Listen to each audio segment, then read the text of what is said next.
There we go.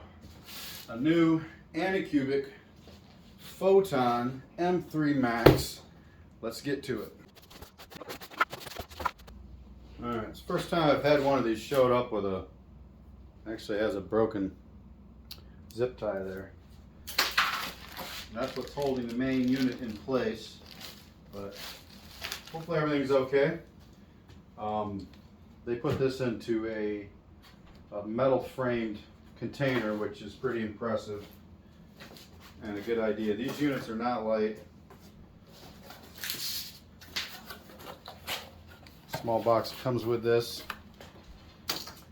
We get some tubing here for the automatic filling system, some masks, and filters. These filters are for filtering the fluid if you're removing the fluid. You've got some rubber gloves and some tools in here, a plastic scraper and USB thumbstick, and a main spatula scraper for removing your prints. It's a little rattly. And manual. Okay. 2.5 millimeter. Finally found it. There we go.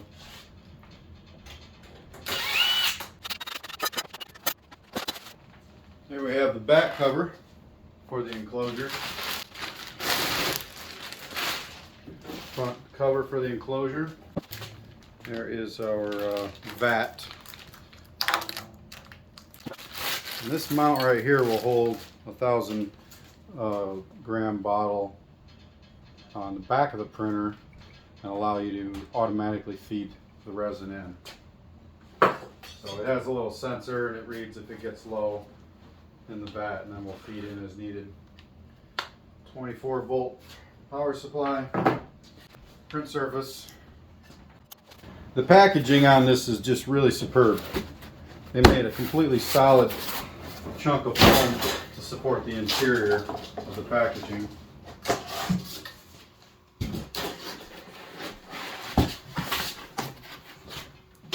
And there it is. Alright, and then we have, what do we have here? We have a print leveling sheet. So this will go on your screen. You'll loosen these screws here, bring this down to home, and then with just some light pressure tighten the screws up, and that's how you'll zero out your print surface. Alright, we'll just go ahead and go right through the setup instructions on this. Also comes with one replacement screen protector. Comes with one already pre-installed, so you're good to go right out of the box. Just have to remove the screen protector's protector. And then here's what dips down into the tank to read fluid level. Screws to mount down your resin vat, just like so. This little scraper here can be used for replacing your protective film. Alright, and then let's get into the instructions on how to assemble.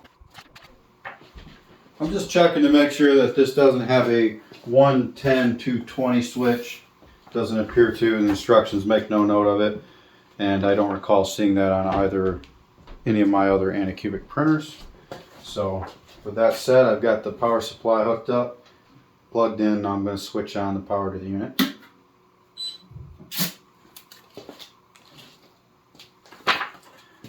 Get a little Anycubic greeting screen, and it's ready to go. So we're going to go into Tools, touchy, Tools, Move Z. I'm going to set to 10 millimeter increments, and I'm going to move it up.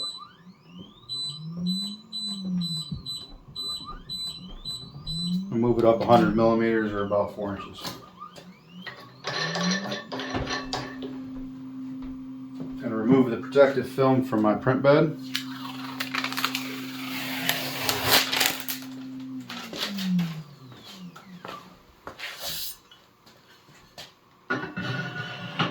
Install that. I like to press straight in the middle and just lightly hold pressure there while I turn the knob. Seat that firmly. Don't over tighten. It is a plastic knob that you can crack, but make sure it's tight enough that this can't vibrate loose during production. When this thing's running, this knob comes loose, this thing will shift around and it'll make a mess of your prints. So make sure that's good and snug. Same thing with your Now it's holding your resin back. Alright, now we're going to remove the protective film on the printing screen here. And we're going to go ahead and install the leveling paper.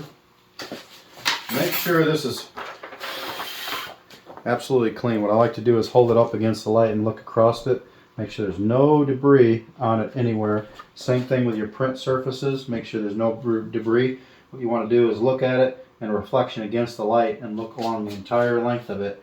Just make sure there's no little specks of debris, because this thing will absolutely press that in, and you know it's going to damage your screen protector. If it's a big enough piece, you could theoretically crack your LCD screen in here.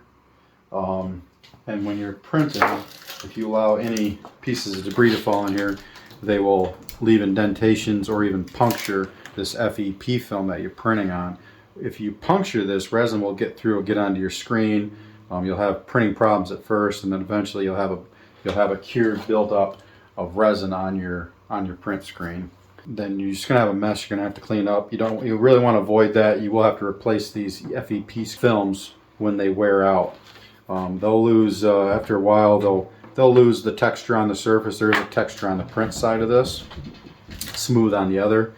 Or you can buy a replacement FEP film that's smooth both sides. I do prefer the texture that comes with the Anycubic from the factory, and I do replace them with the same material. It gives you a little bit of a matte texture on the surface of your parts, and for what I use these printers for, it aids in paint adhesion, because I paint a lot of my products that come out of my printers, so I really like that finish.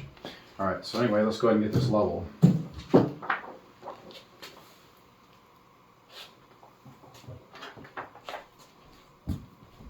Again, we've made sure to remove all of the film, the protective shipping coatings that came with the printer. So now we're just going to be engaging on this piece of paper that's supplied. So now let's loosen up the print bed, double check that we're tight up here. And this is something you're going to have to do occasionally, is re-home this out. So you want this plate nice and loose. Make sure there's no drag on it whatsoever. This is not a thing you want to take a chance with here. Alright, so nice and loose. We're going to go ahead and run that down to home. It's going to come down and hit the limit switch, and that's where it's going to stop. And then we will manually set the level of this print surface so that it's precise and consistent. There you can see it's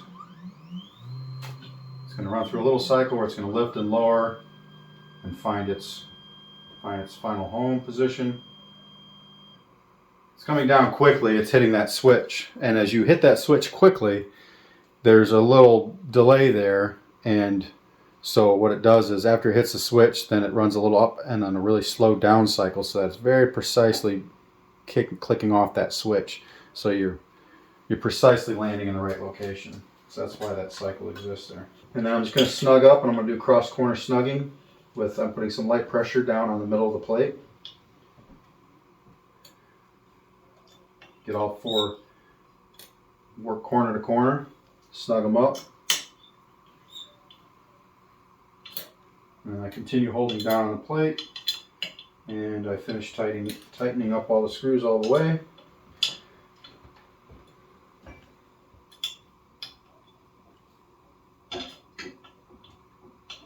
Like so. Alright, once you've got this homed out, it wants you to reset 0, so we're going to just see Z equals 0. Enter, enter, and then it's going to lift the platform back up so that you can insert your bat. Now once you go to detection, so let's go back to the tools menu.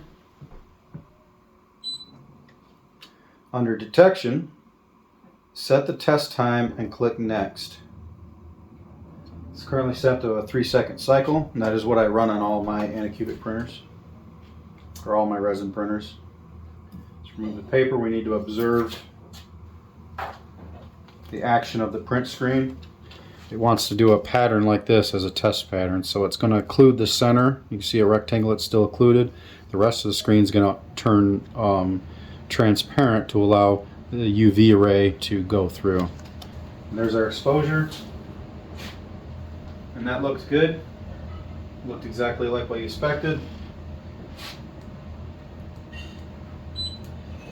And now we're going to install the resin vat. Remember to remove your protective films. There's going to be one on both sides. It's going to create static when you pull that off. So again, double check that you didn't drag anything against the screen. They're at the bottom of the FEP film here. And we're looking good. Also, don't be afraid of replacing these FEP films. It's very easy. It's just a little tedious. You have to remove all these screws. So there's these screws right here. You're going to take these out. I think these are 2.5 millimeter or 3 millimeter, something like that. Pull all those out. Take the FEP film assembly out, and then there'll be a smaller set of screws, like a 2 millimeter, I think, size screw that you're going to have to remove from there. And I'm referring to the tool size, the hex key size. Pull all that apart, pull your old film out, lay your new film in. If you're replacing it with the same film that has the matte finish on it, the texture, just make sure you get that in the proper orientation. That does go off. Alright, now with this, if we're going to be using the autofill function, we want to make sure this squared off corner goes in the back under the autofill. And before I install it, I'm just going to double check. Make sure there's no debris anywhere in between these two pieces. We bring it in and it will key in place like so. We got our two little metal tangs down in the vat. Now this vat will hold an entire bottle of 1,000 grams of resin. So here you go. 1,000 grams or a kilogram of resin. You can dump that whole bottle in there, and that will top off exactly the capacity. And this isn't a review video on resins, but let me just note that Elegoo makes a really good cost-friendly 3D printing resin. I run this on 3-second cycle times, and I love this resin. I like it actually a lot better than the Anycubic resin for a number of reasons. Mostly that this stuff's more brittle coming off the printer that I've found, and this stuff has more flexibility as it comes off the printer, which really helps with delicate stuff. I do a lot of flat emblems for my business, and they're really delicate coming off the printer before the curing process, and being able to get those off without them breaking on the print bed is a pretty big thing to me. So yeah, the Elegoo standard black, their base resin works fantastic. Love it. I use a bunch of other resins as well for different reasons, but and you can't go wrong with Anycubic's resin. It is excellent resin if you're not too concerned about making stuff that's really thin or flat, or that is difficult otherwise to get off the print bed. Alright, that's all I'll say on that. Alright, next up in our setup, installing the vat. So I'll go ahead and spin this around here. Also, if you're purchasing this, I highly recommend getting the cleaning and curing station along with it. For the price, it's so worth it. My first resin printer I bought didn't come with any kind of curing or wash station, so I had to do that myself. And the one that comes with this works fantastic, and I use one to service 3 printers, and now it'll be 4 printers. Can't say enough good things about that. It was only like another 150 bucks, I think it was, when I bought my first Anycubic printer. So definitely get yourself the wash and cure station. It'll save you so much time and headache. It just makes the post-processing of your parts so easy, just a total breeze. And that I run that with isopropyl alcohol. I buy that in gallons, and that's really the way to go. Alright, so we are going to mount up now the fill station on the back. It's actually saying to go ahead and install the back cover prior to mounting that, because we are going to run lines through here. Now, these are ultraviolet protecting covers. Just keeps any ultraviolet light from entering the print area, which would not only ruin your print, but it would freeze off your vat and actually cure your resin in the vat, which would be a total disaster. I've experienced it, it's not fun.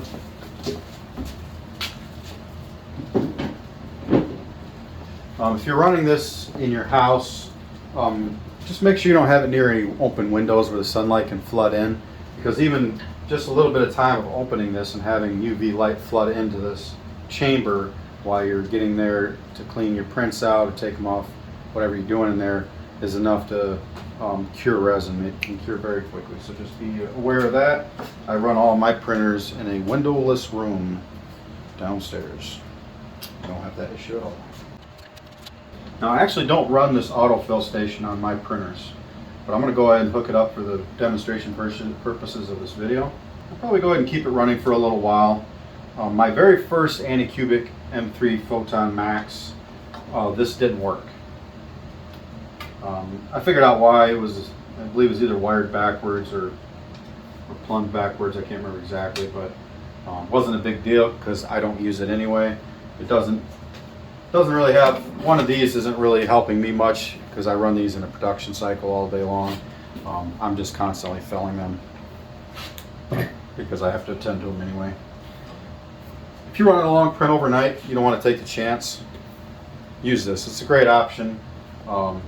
I have considered building a system where I have a large quantity on the back of this, not just one of these, so that these could run all through the night on larger prints. It's just that most of the prints I do don't require that.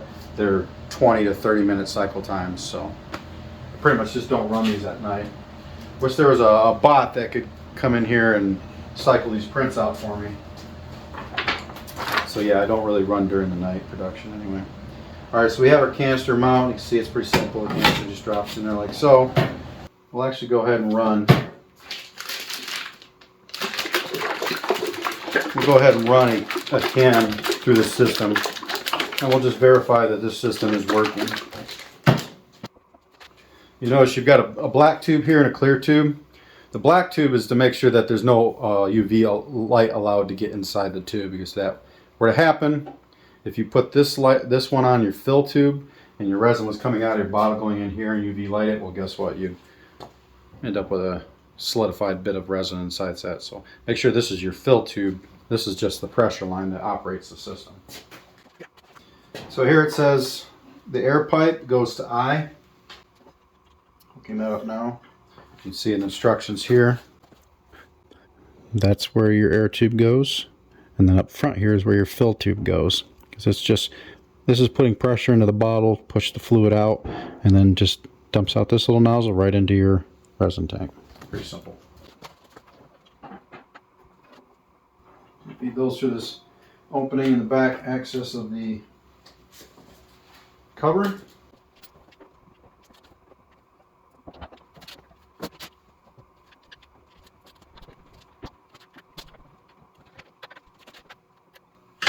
Alright, we've got a cover mounted, pressure and feed line installed. Make sure you shake your resin up really good before use. Now, by the way, there's no sponsorship from Anycubic or any other suppliers. I buy everything with my own money. So I am giving you my honest opinions on everything you see here. Alright, then we just need to plug this up here. Pressure port they've marked with a Roman numeral I. The fill port they've marked with a Roman numeral 2, as indicated in the instructions. Alright, that should do it for that, and then we're going to go into the programming screen and just make sure that the auto feed option is enabled. And there it's enabled. It's a little faucet with some drips. If it's disabled, they just have an X under the faucet. I do have a little issue with the displays. You tend to have a hard time picking it sometimes. All three of my printers are like that. It's not a big deal, but sometimes it can be a little frustrating. Alright, so our auto feed is enabled. There's a red light, which you're not going to be able to see from this angle. I'll try to get a shot for you. Red light indicates that the resin is not detected by needles. Correct, because there's none in the vat. Let's also make sure our vat is snug down. If it's not, it'll lift and move, and your print will be ruined. There's also the possibility of damaging your FEP films. Just make sure that's really nice and snug. Green light indicates that the unit has been powered on. So you got a green light power on, and a red light, if that's illuminated, is indicating that it does not see resin in the vat, which means it will feed. Okay. Okay, this is a good thing to note here. It says if you're not using an Anycubic resin, just verify whether the red light goes out upon contact with resin. So if you're going to pour resin in here, the red light should switch out as soon as it hits the tangs. Another note that it wants you to know here is that when you have the resin bottle hooked up to the fill system in the back, it says don't shake that resin bottle with that fill tank installed, or that fill neck installed, because what could happen is you could inadvertently get resin splashed up inside of the air tube. And if that were to happen, that could theoretically cause some problems with the auto feed. It says if your FEP film, you should check it between every print. If it's broken, replace immediately. This is of course because resin could get under the FEP film, and as this thing is cycling up and down, you could damage your screen. Now I've had this happen several times over the last year of using these large format resin printers. I've even had a puddle form under the FEP film that I didn't realize until I had already done it, through one tiny little pinhole, literally the size of a pin, like 1 pixel, and it just kept, every time the FEP filmed in a cycle, it would suck a little bit more under there and a little bit more, and it spread across the screen, and it started screwing up the prints. Pulled that off. Luckily, it was no problem at all. I was able to just peel that resin right up off the screen. Zero damage. Got lucky. I just replaced my FEP film, and I was right back and running within a half an hour. All right, we're going to install our thumb drive here, and we're just going to run the included test print for the purposes of this video. So we're going to install the front cover, and we're going to head and run it. Now, a little pro tip. These are just a take on and off cover. That gets really old really fast if you're running these for production purposes, where you're just constantly cycling prints through them. If you're just doing a print a day or a week or something for hobby uses, that's just fine. But all I did to make this very, very user friendly is took a piece of 4-inch wide Gorilla Tape and attached up here to make a live hinge, and then you can just swing this up out of the way and then just drop it back down. As long as you got the overhead clearance, that works really good. All right, so we're going to go in there and print the test print. And I really like the upgraded Anycubic slicer software, because now the display, or the preview that you get on these little thumbnails, shows kind of a perspective angle, like a kind of an isometric angle, but with a perspective, and you can really see clearly what you're going to print.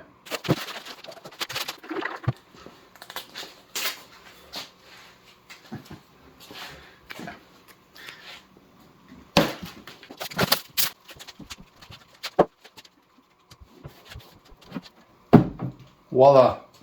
Simple hinge. I've had those on my other 2 Photons for several months, and they've been working great. I really love Gorilla duct tape. Again, no sponsors here. All right, I'm actually going to pull the build plate out to fill this resin. Again, I'm just going to double check, make sure nothing is in here, and I do see something.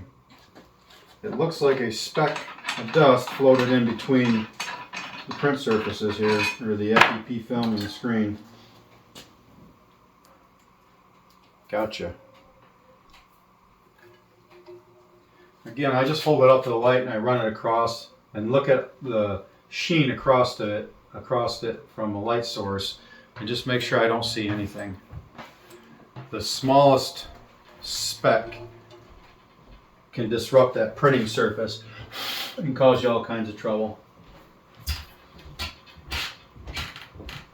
Best way to clean it, just like cleaning any kind of mobile device, some rubbing alcohol and microfiber cloth, so you're not leaving anything on there. All right. Install our print screen again. Make sure it's clean. Now we're ready to print. I've already got the print picked out that I'm gonna run. So all we have to do is hit a play button, and off away it goes. These machines are nice and quiet. The only sound you're gonna hear is a cooling fan and a stepper motor that's running your vertical axis there, your Z-axis. That said, I wouldn't recommend running these in a living space because the off-gassing from this resin can be quite unpleasant, and there may even be some hazardous off-gassing from it. I run all mine in a ventilated space that, you know, there's nobody living in that space. Now I can't tell you, unfortunately, whether these resins have any particular odors that you need to be concerned about. I literally can't smell any of them, and I never have been able to, but other people tell me that they can smell it when they come into my shop. And the display is actually going to show you in real time what it's printing. So because we're printing one layer at a time, you're going to see exactly what that layer is. And that's just the occlusion of the screen that's blocking the UV light every time. It's basically taking a snapshot. And when it's doing the first layer, it's going to do it a little bit. The exposure length is going to be a little bit longer to give you a really good adhesion on that first layer. Okay, and I can see back here that our automatic fill system is working. So I'll go ahead and zoom us in on that. Just kind of trickling in back there, but it's doing its job. You see the red light is on because those tangs indicate that, are indicating that it's not filled up to that level. So once it does fill up to that level, it should shut off. And just to test that, we'll go ahead and I'll go ahead and add some resin.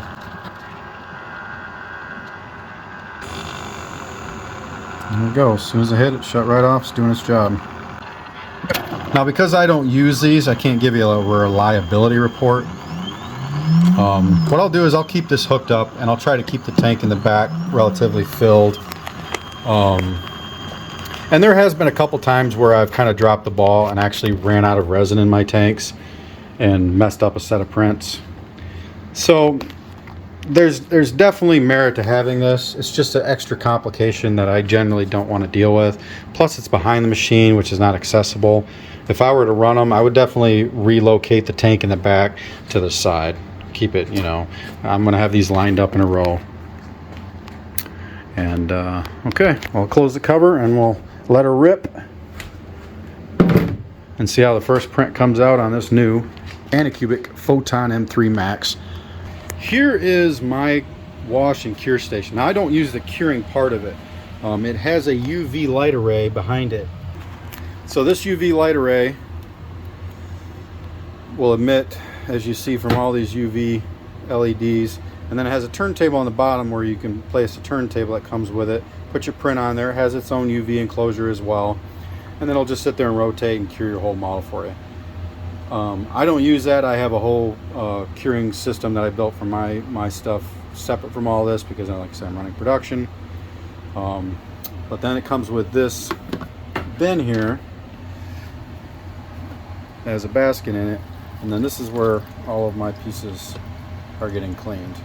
I don't clean all my stuff in here. A lot of stuff just doesn't fit in here. Unfortunately, this is the size of station they sell you with these Anycubic M3 Maxes. I'm hoping that in time they'll come up with a larger, appropriately sized unit to handle these bigger printers, but right now this is what they're selling with it. It's still absolutely excellent, worth it. And it's better to buy it in conjunction with the, you know, buy it in the same purchase in a package with your printer because it'll save you some money. Really good deal. And yeah, been really happy with this. It has a series of magnets in here, and as that spins around, those magnets spin an impeller at the bottom of this tank. I guess we're not going to get a good view of that, but that agitates the water and it goes through a whole cycle and works just works really great. I recommend actually pre-cleaning your models before putting them in here if you're using it a lot, because you will contaminate your cleaning solution rather rapidly. My cleaning solution, what I use, is just 99% isopropyl alcohol. This stuff cleans really well, and it's very cost effective. And you can actually kind of recycle this stuff. I do filter it out. As you can see, there's a filter system back here where I'll run it through, filter it out, and then reuse it. So you can get a lot of life out of it. Okay, so our print is done. Well, let's see what we got.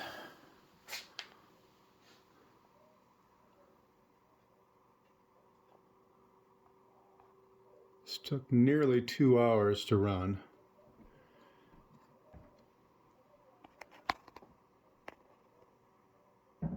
And they're like little benchmark tests, is what it appears to be.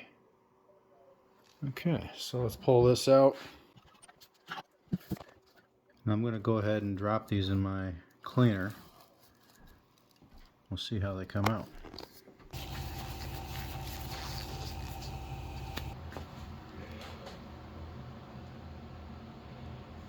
So here's the bench test that came out. It's got a lot of fine detail on it. It's testing this resin. Let's get it to focus there. And it looks pretty good. There's some really tiny little, if I can show this here, hairs on here, which are all flexible. And it printed down to a very fine level. And that's showing the resolution off of the printer. It's got an overhang test in here, which did not do well. I don't know if I can get that to show up in the light. There you can see there's some layers just hanging down in there. So a bridging test, I should call that. That may be due to the resin that I'm using. The Anycubic resin itself might have pulled that test off. Really good detail, no doubt. Okay. But I like the flexibility of this resin. It's really excellent. And that will get pretty rigid once it's fully cured under UV lights. Another top tip. Every time I pull this build plate off and clean it, I fully scrape off the build plate to make sure that there's no chance of leaving one little tiny piece of sharp, broken off resin on this build plate, which will then go down and puncture my FEP film. So top tip, always scrape it off completely clean with a scraper. And I like to wipe around the edges because a lot of times a piece will get knocked up on the edge and then kind of wrap itself, stick there, and then later fall back into the vat and get smashed right into your FEP film. Alright, so right out of the box, the printer worked as expected. The filling system worked as expected. It kept it up to level and everything went smoothly. I can't say enough good things about the Anycubic Photon M3 Max. So big thumbs up on this thing. I'm glad I got it.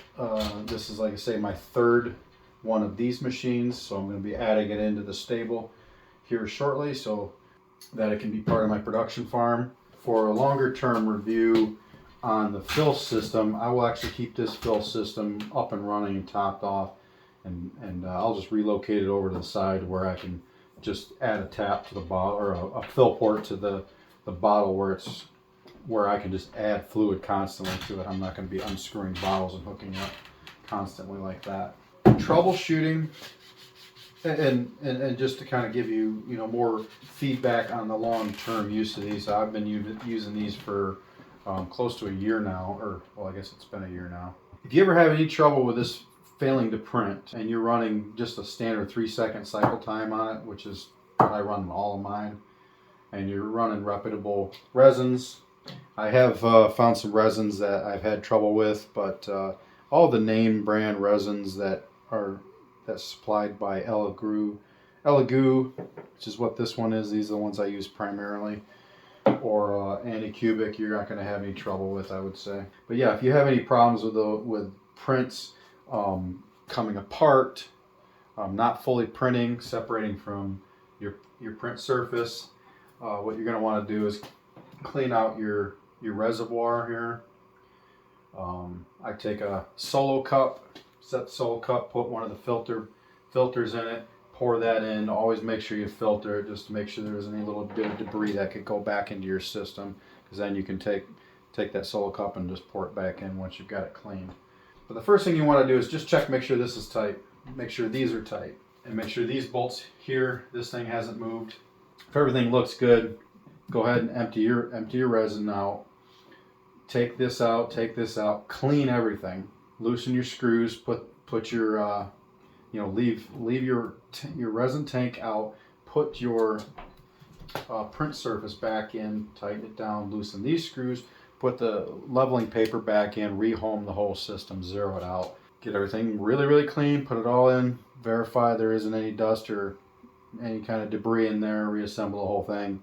And I've never had it fail me. Every time I've gone through that process, it's right back up and running.